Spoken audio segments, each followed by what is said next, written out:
नमस्ते, मैं लक्ष्मी कुमारी, स्नातकोत्तर हिंदी विभाग, कोल्हान विश्वविद्यालय चाईबासा।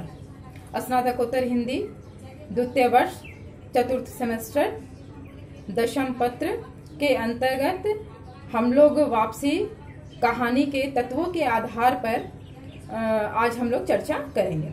इससे पहले के वीडियो में हमने कहानी के दो तत्व, कथा वस्तु और चरित्र चित्रण का विस्तृत से अध्ययन किया था। चरित्र चित्रण के अंतर्गत हमने कहानी के अन्य पात्रों के अतिरिक्त गजाधर बाबू के चरित्र पर विशेष रूप से हमने चित्रण किया था। इसके पश्चात कहानी के 4 तत्व अभी बाकी हैं। उन 4 तत्वों पर आज हम चर्चा करेंगे। तो चलिए शुरू करते हैं कहानी के 4 तत्व के आधार पर वापसी कहानी की समीक्षा। कहानी का जो तीसरा तत्व है वो है परिवेश। वापसी कहानी का परिवेश मध्यम वर्गीय परिवार का है। कहानी का प्रसंग मुख्य रूप से 2 स्थानों पर घटित होता है। जैसा कि हमने जब कहानी को पढ़ा था तो देखा था कि पहला स्थान जो है वो छोटा सा रेलवे स्टेशन है। कहानी के शुरुआत में ही जो दिखाया गया है, जहाँ पर गजाधर बाबू नौकरी करते हैं और एक छोटे से सरकारी घर में रहते हैं। कहानी में इस जगह का बहुत ही संक्षिप्त विवरण जो है वो कहानीकार ने दिया है। देखिए क्या है, रेलवे क्वार्टर का वह कमरा जिसमें उन्होंने कितने ही वर्ष बिताए थे, उनका सामान हट जाने से कुरूप और नगन लग रहा था। आंगन में रोपे पौधे भी जान पहचान के लोग ले गए थे और जगह जगह मिट्टी बिखरी हुई थी। उस क्वार्टर में बहुत कम सामान था। गजाधर बाबू ने कमरे में जमा सामान पर एक नज़र दौड़ाई। 2 बक्से, डोलची और बाल्टी। इस विवरण से ही स्पष्ट है कि गजाधर बाबू कोई बहुत बड़े पद पे नहीं थे, बल्कि छोटी सी जगह पे शायद वो स्टेशन मास्टर थे। जैसा कि इस पंक्ति में ही लिखा गया है कि उनके सामान में क्या था, तो 2 बक्से, डोलची और बाल्टी। तो स्पष्ट है कि जहाँ वो रहते थे उनके पास बहुत ज़्यादा सामान भी नहीं था। एक मध्यम वर्गीय परिवार के पास जो लगभग जो सामान होना चाहिए वही उनके पास था, कोई विशेष नहीं था। तो अकेले रहने के कारण उन्हें ज़्यादा सामानों की भी ज़रूरत नहीं थी। इस छोटे से स्टेशन की छोटी सी जगह बेसंभवतः कोई छोटा मोटा कस्बा रहा होगा। इस जगह का या उस कस्बे का भी कोई खास विवरण इस कहानी में उभर कर नहीं आता है। घर लौटने के बाद जब वे अपने अतीत के दिनों को याद करते हैं, जब अपनी पत्नी के बच्चों के साथ बिताए हुए दिनों को याद करते हैं, तब इस क्वार्टर और उससे जुड़े परिवेश का कुछ उल्लेख भी कहानी में किया गया है। जिस क्वार्टर का उल्लेख आरंभ में किया गया है वह बड़ा सा है और स्टेशन के पास ही सेठ रामजी मल का मिल थी, जिसमें काम करने वाले लोग कभी कभार उनके पास आकर बैठ जाते थे। लेकिन वह कस्बा कैसा था, इस कहानी में इसका कोई विवरण नहीं दिया गया है। जब गजाधर बाबू सेवानिवृत्त हो जाते हैं और अपने घर लौटते हैं, जो कि पास के ही शहर में है, तो उस शहर का भी कोई विवरण कहानी में नहीं दिया गया कि वो कौन सा शहर है, कहाँ पे है, ऐसा कुछ भी जिक्र जो है इस कहानी में नहीं किया गया। हाँ, वह शहर है, बस इतना ही उल्लेख किया गया है। कहानी का अधिकांश हिस्सा घर की 4 दीवारी में ही घटित होता है, इसलिए उसका विवरण भी कहानी में नहीं है। जिस शीला के घर का उल्लेख आता है उसका भी वर्णन कहानी में नहीं है। यह जरूर है कि घर का विवरण किंचित विस्तार से किया गया है। यह प्रसंग गजाधर बाबू के रहने की व्यवस्था के संदर्भ में ही किया गया है कि घर छोटा होने के कारण बैठक में ही अब अपना प्रबंध किया था। उनकी पत्नी के पास अंदर एक छोटा कमरा अवश्य था, पर वह एक अचारों के मर्तबान, दाल चावल के कनस्तर और घी के डिब्बे से घिरा था। तो दूसरी ओर पुरानी रजाइयां दरियों में लिपटी और रस्सी से बंधी रखी थी। उनके पास बड़े से टीन के बक्स में कपड़े लापरवाही से पड़े रहते थे। वह भरसक उस कमरे में नहीं जाते थे। घर का दूसरा कमरा अमर और उसकी बहू के पास था। तीसरा कमरा जो सामने की ओर था बैठक था। गजाधर बाबू के आने से पहले उसमें अमर के ससुराल से आया बेत की 3 कुर्सियों का सेट पड़ा था। कुर्सियों पर नीली गद्दियां और बहू के हाथ के कढ़े कुशन थे। यह पूरी कहानी में घर का विवरण है और इस विवरण को देने का कहानीकार का मकसद सिर्फ इतना ही था कि पूरे घर में गजाधर बाबू के लिए घर में कोई भी समुचित व्यवस्था नहीं थी। साथ ही साथ इन पंक्तियों से ये भी स्पष्ट होता है, जैसा कि कहा गया है कि अचारों के मर्तबान, दाल चावल के कनस्तर, घी के डब्बे, तो इन सब से स्पष्ट है कि यह मध्यम वर्गीय परिवार था। उनके पास इतना भी नहीं था कि वो एक अलग से कमरा जो है एक स्टोर रूम के लिए वो इस्तेमाल कर सकते थे, बल्कि उनकी माँ का जो कमरा था उसी में वो सारे सामान रखे गए थे। तो इसलिए गजाधर बाबू के रहने के लिए घर में कोई समुचित व्यवस्था भी नहीं थी। कहानी के भौतिक परिवेश के अलावा कई ऐसी बातें भी आती हैं जो ये बताती हैं कि गजाधर बाबू और उनका परिवार औसत दर्जे के परंपरागत मध्यम वर्गीय परिवार है। अचारों के मर्तबान, चावल के कनस्तर, घी का डब्बा, टीन के बक्स में रखे कपड़े, बेत की कुर्सियां और इसी तरह का घरेलू सामान का उल्लेख जो इस तथ्य की ओर संकेत करता है, जैसा कि मैंने पहले ही आपको बता दिया। हालांकि उन्होंने घरेलू काम के लिए एक नौकर भी रखा हुआ है। आपसी व्यवहार का रूप भी मध्यम वर्गीय परिवार के अनुरूप ही है। गजाधर बाबू अपनी पत्नी और युवा बच्चों के व्यवहार से दुखी होकर वो घर छोड़ के चले जाते हैं, लेकिन ऐसा नहीं है कि उनके घर के छोड़ के जाने के पीछे जो है उनके बच्चे अपने पिता का अपमान कर रहे हैं या उनके साथ दुर्व्यवहार कर रहे हैं, ऐसा बिल्कुल भी नहीं है। यहाँ तक कि वो अपने पिता की नाराजगी भी सीधे सीधे नहीं दर्शाते, बल्कि अपने माँ के माध्यम से व्यक्त करते हैं। जब नरेंद्र को बुरा लगता है कि उनके पिता ने वो नौकर को छुड़वा दिया है, तो वो अपनी माँ के माध्यम से ही अपने नाराजगी को व्यक्त करता है और कहता है कि बैठे बिठाए भला पता नहीं पिताजी को या सूझता रहता है। अब ये नहीं हो सकता कि मैं नौकरी पर जाऊं और घर आकर मैं साइकिल पर गेहूं पिसवाने जाऊं। तो इस तरह के जो संवाद है वो ये व्यक्त करते हैं कि वो अपने पिता का अपमान नहीं करते, वो तो सीधे सीधे उनसे बात भी नहीं करते हैं, अपने माँ के माध्यम से व्यक्त करते हैं। शायद इसका ये कारण हो सकता है कि इतने वर्षों तक दूर रहने के कारण उन लोगों के बीच में संवाद जो है बहुत ही कम होता है। इसी तरह एक परंपरागत व्यवहार के अनुरूप घरेलू औरतें काम करती है और पुरुष जो है वो बाहर नौकरी करते हैं। परिवार में कुछ भी इतना आधुनिक नहीं हुआ है। यहाँ तक कि बहू जो है अपने ससुर से सीधे बात करे या उनके सामने बैठे रहे, ऐसा भी नहीं होता है। जैसा कि कहानी के शुरुआत में ही दिखाया गया था कि जब गजाधर बाबू अपने घर लौटते हैं तो देखते हैं कि नरेंद्र जो है किसी फिल्म की नौटंकी कर रहा है और उसकी बहू और उसकी बेटी जो है हंस हंस के दोहरे हुए जा रहे हैं। तो गजाधर बाबू इस मनोविनोद में शामिल होना चाहते हैं, लेकिन जब वो लोग देखते हैं कि गजाधर बाबू आते हैं तो उसकी बहू जल्दी से अपना पल्लू सीधा करके खड़ी हो जाती है और नरेंद्र जो है वो भी अपना जो एक्टिंग करते रहता है उसको अभिनय को वो रोक कर वो एक जगह बैठ जाता है और चाय पीने लगता है।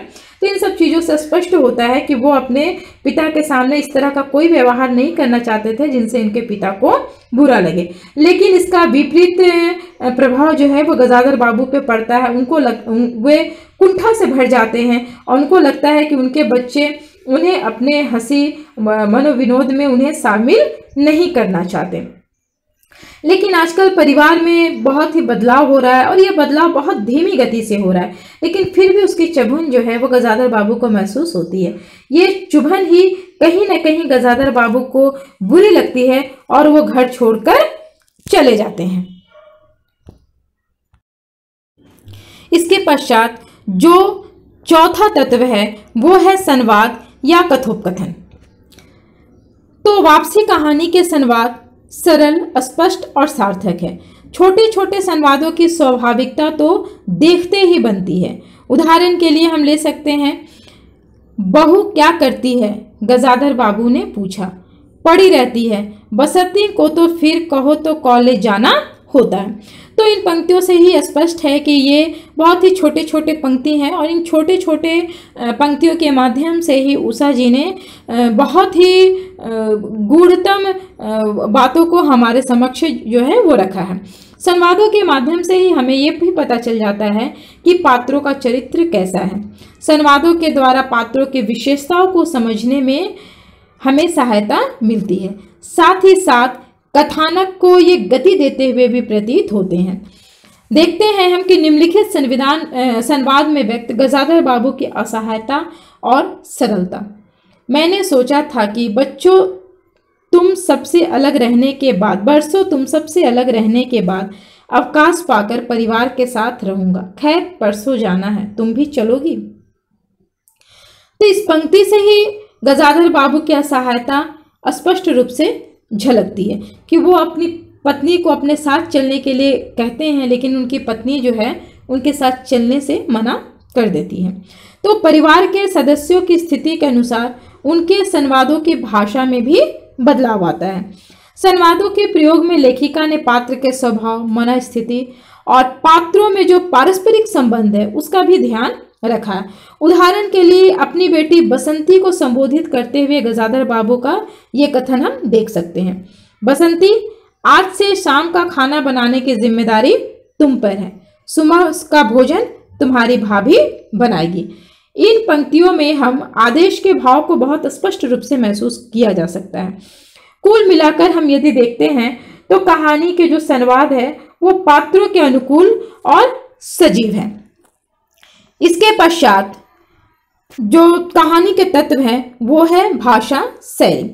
तो कहानी जी के उषा जी की जो कहानी की भाषा है वो खड़ी बोली है।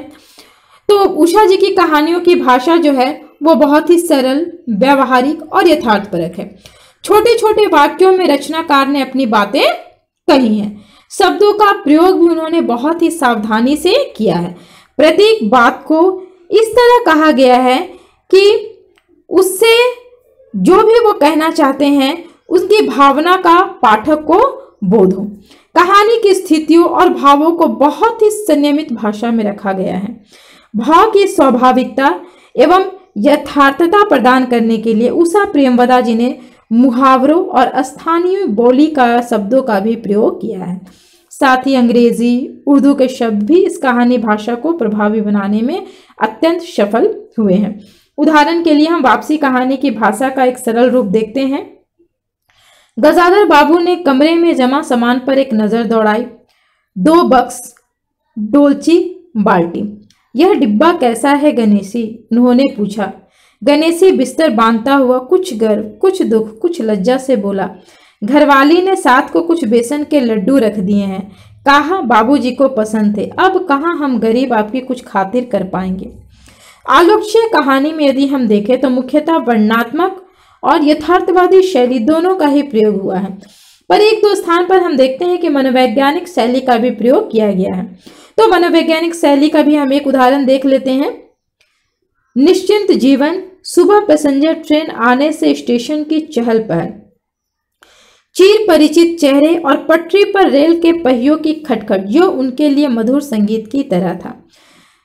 तूफान और डाकगाड़ी के इंजनों की चिंगार उनकी अकेली रातों की साथी थी। सेठ रामजी मल के मिल के कुल लोग कभी कभी पास आ बैठते, वही उनका दायरा था, वही उनके साथी। वह जीवन अब उन्हें खोई निधि सा प्रतीत हुआ। उन्हें लगा कि वे जिंदगी द्वारा ठगे गए हैं। उन्होंने जो कुछ चाहा उसमें से उन्हें एक बूंद भी ना मिली।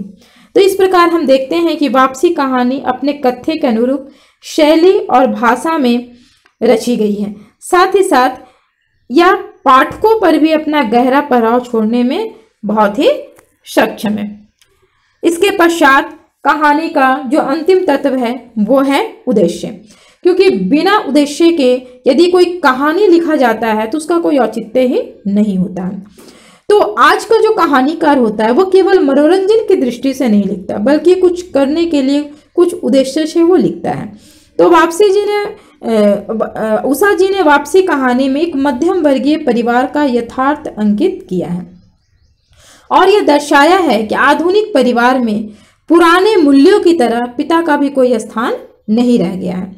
वो अपने पत्नी और बच्चों के लिए मात्र धनोपार्जन का साधन बनकर रह गए हैं।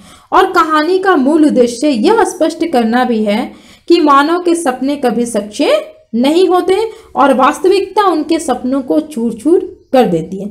जैसा कि हम गजाधर बाबू के साथ देखते हैं कि गजाधर बाबू का ये सपना होता है कि वो अपने सेवानिवृत्त होने के बाद अपने घर लौटेंगे और अपने पत्नी और बच्चों के साथ खुशी खुशी अपना जीवन यापन करेंगे। लेकिन जब वो घर लौटते हैं और घर में उन्हें वो सम्मान जो उन्हें मिलना चाहिए वो अपने बच्चों और पत्नी से नहीं मिलता है तो उनके सपने चूर चूर हो जाते हैं, उन्हें बहुत ही तकलीफ होती है।